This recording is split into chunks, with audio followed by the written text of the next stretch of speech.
आज आपने देखा होगा कांग्रेस विकास की बात करती है, विकास की बातें करती है, बड़े बड़े दावे करते हैं, लेकिन विकास की उसकी हकीकत क्या थी?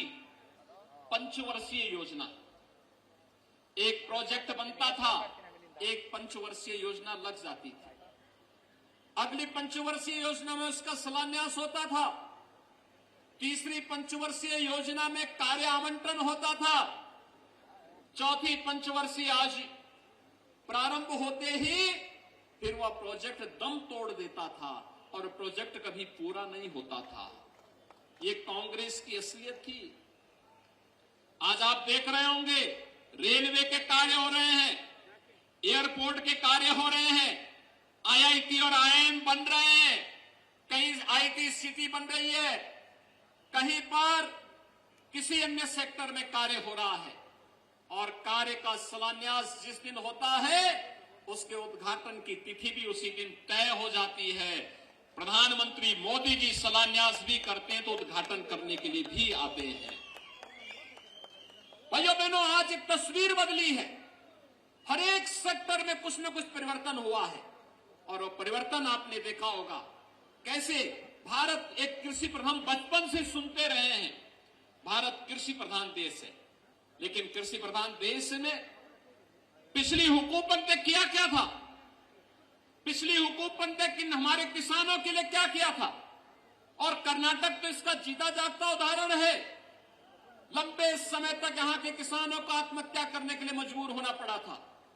यहां की माताएं, यहां की बहनें खेती किसानों के हाथों खेती किसानी में अपना हाथ सहयोग के रूप में लगाती हैं, लेकिन किसान के हाथ में मिलता क्या था?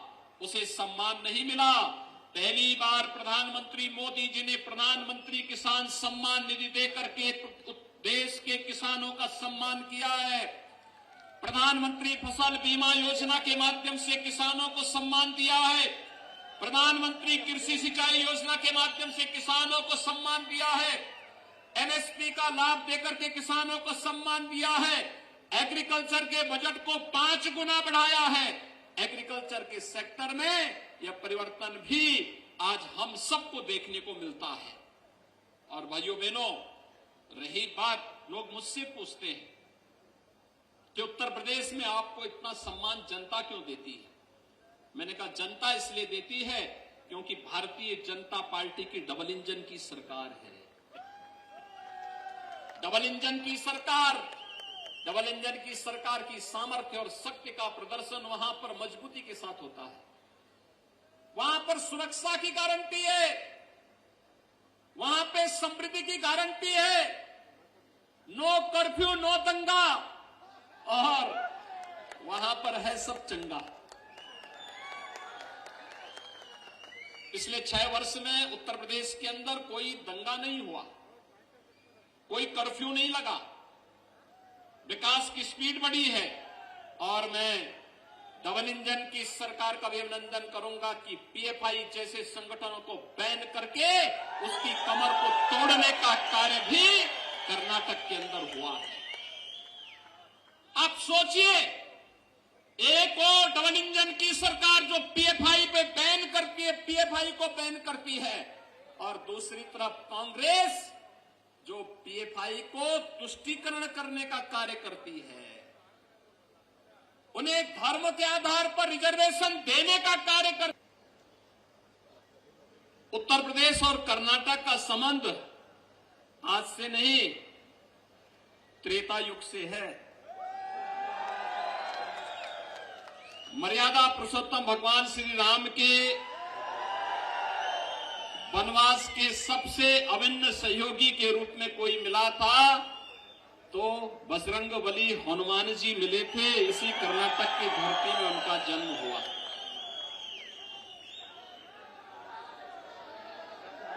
और इसीलिए आप देखते होंगे ये मित्रता कितनी अभिन्न है, कितनी अभिन्न मित्रता है। और ये भक्त और स्वामी का संबंध किस प्रकार से एक दूसरे से जुड़ा हुआ है।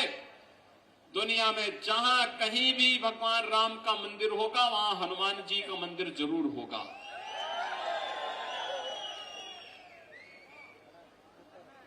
और ये संबंधों की व्यवस्था केवल वहीं से नहीं, मैंने यहां पर पहले कहा कि आदि चुनचुनगिरी मठ यहां पर स्थित है। भैरेश्वर स्वामी जी महाराज वहां पर विराजमान हैं। मंजुनाथम ही गोरक्षम, भगवान मंजुनाथ और भैरेश्वर एक साथ यहां पर प्रकट होते हैं। कर्नाटक वही धरती है और उतना ही पुराना संबंध यह उत्तर प्रदेश और कर्नाटक का है।